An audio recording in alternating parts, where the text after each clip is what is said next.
हो रहा है, दर्शन के लिए लोगों की भीड़ उमड़ रही है। तस्वीरें बिहार के मुजफ्फरनगर की हैं। नेपाल से चली शालिग्राम की शिला जब मुजफ्फरनगर पहुंची तो राम भक्त इसके दर्शन पूजन के लिए उमड़ पड़े। जय श्री राम का जयकार हर ओर गूंज रहा था। सुबह सुबह लोगों ने दिव्य शिला की आरती की।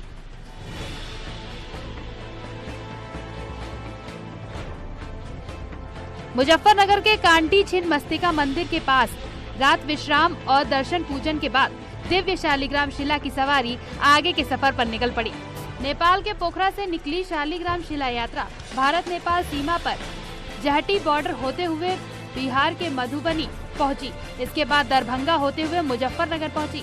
शालिग्राम शिला की सवारी 2 फरवरी को अयोध्या पहुंचेगी। शिला यात्रा के साथ करीब 100 लोग चल रहे हैं। यात्रा मार्ग पर जगह जगह सभी के ठहरने की व्यवस्था भी की गई है।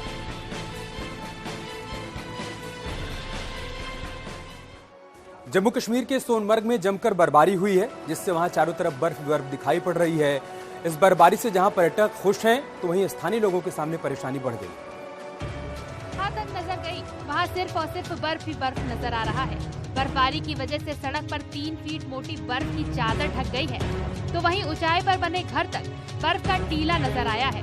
सड़क पूरी तरह से बर्फ से ढकी हुई थी, तो वहीं सड़क के दोनों तरफ बर्फ की सफेद चादर दिख रही है, जिसने पूरे सोनमर्ग को ढक दिया है।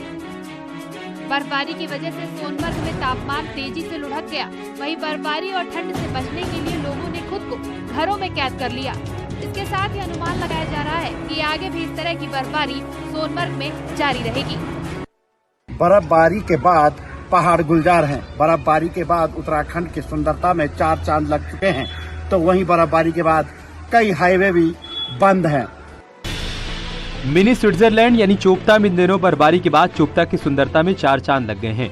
बर्फबारी होने के बाद बड़ी संख्या में पर्यटक चोपता दुगलबिट्टा पहुंचने लगे हैं और बर्फबारी का मजा ले रहे हैं। वहीं पर्यटकों के पहुंचने से स्थानीय व्यापारियों के चेहरे भी खिले हुए हैं, लेकिन भारी बर्फबारी के बाद चोपता गोपेश्वर मोटर मार्ग बाधित हो गया है।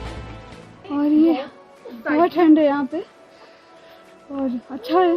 बर्फ भी देखने लगे हैं अच्छे से, मौसम भी बहुत अच्छा है। काश कल बर्फ का मिल जाए बर्फ। उत्तरकाशी में भारी बर्फबारी के बाद गंगोत्री हाईवे बंद हो गया है, जिसे खोलने का काम किया जा रहा है। सुबह से बीआरओ की मशीनें सड़क से बर्फ हटाने का काम कर रही हैं। गंगोत्री हाईवे झाला से आगे पूरी तरीके से बंद हो गया है। वहीं बॉर्डर की सभी सड़कें भारी बर्फबारी के चलते बंद है। हरिद्वार में अतिक्रमण हटाने गई प्रशासन की टीम को साधु संतों के विरोध का सामना करना पड़ा। विरोध प्रदर्शन के दौरान कई साधु संत बुलडोजर पर चढ़ गए। हरिद्वार के बैरागी कैंप में उत्तर प्रदेश सिंचाई विभाग की जमीन से अतिक्रमण हटाने गई विभाग और प्रशासन की टीम को साधु संतों के विरोध का सामना करना पड़ा। बैरागी अखाड़ों के संतों ने अतिक्रमण हटाने का विरोध किया। इस दौरान अधिकारियों और संतों की झड़प भी हो गई। हालांकि सिंचाई विभाग के बुलडोजर ने काफी हद तक अतिक्रमण को ध्वस्त कर दिया और बाकी निर्माण को 2 हफ्ते के भीतर हटाने के निर्देश दिए गए हैं। गौरतलब है कि हरिद्वार के बैरागी कैंप में कुंभ और अर्ध कुंभ मेले के दौरान बैरागी अखाड़ों को अस्थायी निर्माण करने के लिए जगह दी जाती है, लेकिन बीते कुंभ मेले के बाद कुछ बैरागी अखाड़ों ने उत्तर प्रदेश सिंचाई विभाग की करीब 6 हेक्टेयर जमीन पर स्थायी निर्माण कर लिया था। ये भूमि अभी सिंचाई विभाग उत्तर प्रदेश के स्वामित्व की है। यहाँ पूर्व से ये अतिक्रमित हुआ था एरिया, तो इसको आज शुरुआत की है। यहाँ से एक लगभग 6 हेक्टेयर भूमि है जो अतिक्रमण मुक्त की जाएगी। उस्मानपुर इलाके से एक हैरान कर देने वाला वायरल वीडियो सामने देखने को मिला है। ये वीडियो तकरीबन 1 मिनट 44 सेकंड का है, जिसमें देखा जा सकता है कि पार्किंग से जुड़े हुए एक मामूली विवाद के चलते एक पक्ष के द्वारा दूसरे पक्ष पर फायरिंग की जाती है। बताया गया है कि दोनों पक्षों के बीच मोटरसाइकिल खड़ी करने पर कुछ दिन पहले विवाद हुआ था, जिसके बाद पहले तो दोनों तरफ के लोगों के बीच गाली गलौज हुई और फिर लड़ाई इतनी बढ़ गई कि वहां गोलियां चल गईं। हालांकि वीडियो वायरल होने के बाद पुलिस ने इस पर एक्शन ले लिया और बदमाशों की तलाश शुरू कर दी।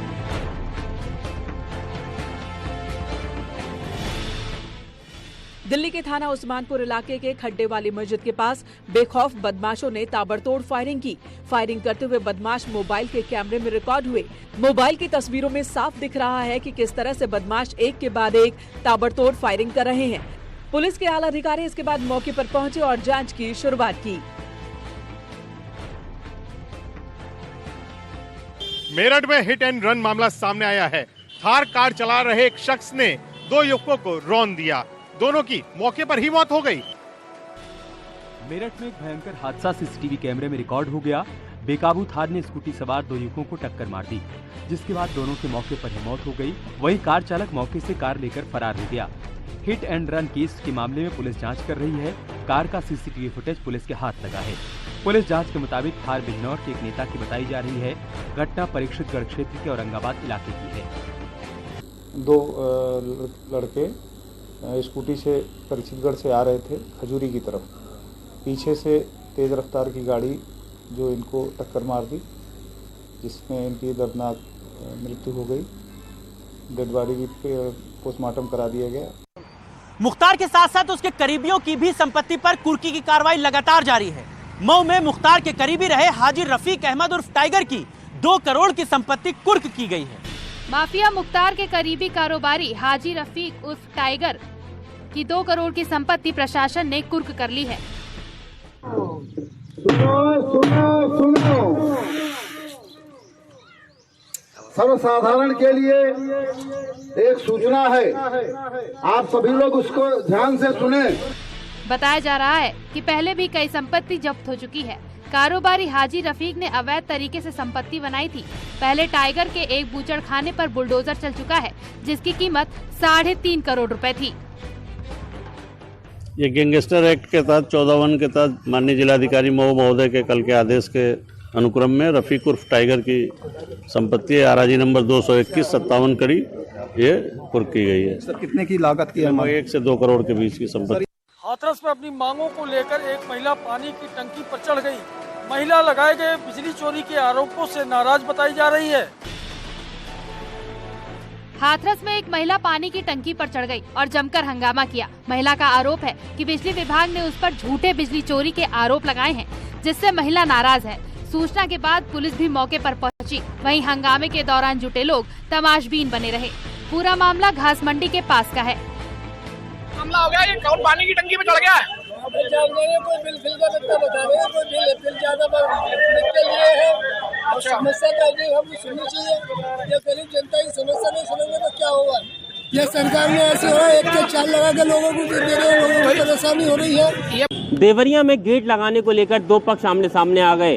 दोनों पक्षों में जमकर मारपीट हुई, जिसका वीडियो सामने आया है। तो वहीं आगरा के जिला अस्पताल में महिलाओं ने एक युवक की चप्पलों से पिटाई कर दी, जिसका वीडियो सोशल मीडिया पर वायरल हो रहा है। देवरिया में राजस्व विभाग की लापरवाही के चलते 2 गुटों में भिड़ंत हो गई। मारपीट का सीसीटीवी फुटेज भी सामने आया है। पूरा मामला सदर कोतवाली के मंडी रोड का है, जहां मैरिज लॉन में गेट लगाने को लेकर विवाद हो गया और जमकर लाठी डंडे चले, जिसमें कई लोग घायल हो गए। आज अपने हम जमीन में गेट लगवा रहे हैं, उनसे कोई लेन देन नहीं है मामला, लेकिन जबरदस्ती वो लोग हमारे मैरिज हॉल में घुस के मारपीट की है। वहीं आगरा के जिला अस्पताल में उस वक्त अफरा तफरी मच गई जब महिलाओं ने एक युवक को चप्पलों से पीट दिया। महिलाओं का आरोप है कि युवक ऑपरेशन के नाम पर रुपए मांग रहा था और रुपए न देने पर धमकी दे रहा था। ऑपरेशन हुआ था मेरी भाभी का, ठीक है, तो 10,000 ले ली थी इसने, ठीक है। अब 5,000 और मांग रहा है, 5,000 नहीं दे रहे हैं, तो यूँ कह रहा है कि तेरे दूंगा। आज से संसद का बजट सत्र शुरू हो गया। पहले ही दिन राष्ट्रपति द्रौपदी मुर्मू ने संसद भवन में अपना अभिभाषण दिया। हालांकि इसके बजट सत्र के प्रारंभ होने से पहले ही प्रधानमंत्री नरेंद्र मोदी ने मीडिया को भी संबोधित किया। राष्ट्रपति द्रौपदी मुर्मू ने दोनों सदनों की संयुक्त बैठक में अपना पहला अभिभाषण दिया। बजट सत्र में विपक्षी दल ने सरकार को घेरने की पूरी तैयारी कर रखी है। आज सरकार ने संसद में आर्थिक सर्वे पेश किया। कल वित्त मंत्री निर्मला सीतारमण वित्तीय वर्ष 2023-24 का केंद्रीय बजट पेश करेंगी। देश के लोगों ने जो पहली बार सेवा का अवसर दिया, तो सबका साथ सबका विकास के मंत्र से हमने शुरुआत की थी। वहीं सत्र के पहले पीएम मोदी ने मीडिया से बातचीत करते हुए कहा कि राष्ट्रपति मुर्मू का अभिभाषण भारत के संविधान, संसदीय प्रणाली का गौरव है और आज नारी सम्मान का भी अवसर है। आज विकसित भारत के निर्माण की प्रेरणा बन चुका है। विकास के ये कर्तव्य पथ पर चलते हुए मेरी सरकार को कुछ ही महीने में 9 वर्ष पूरी हो जाएगी।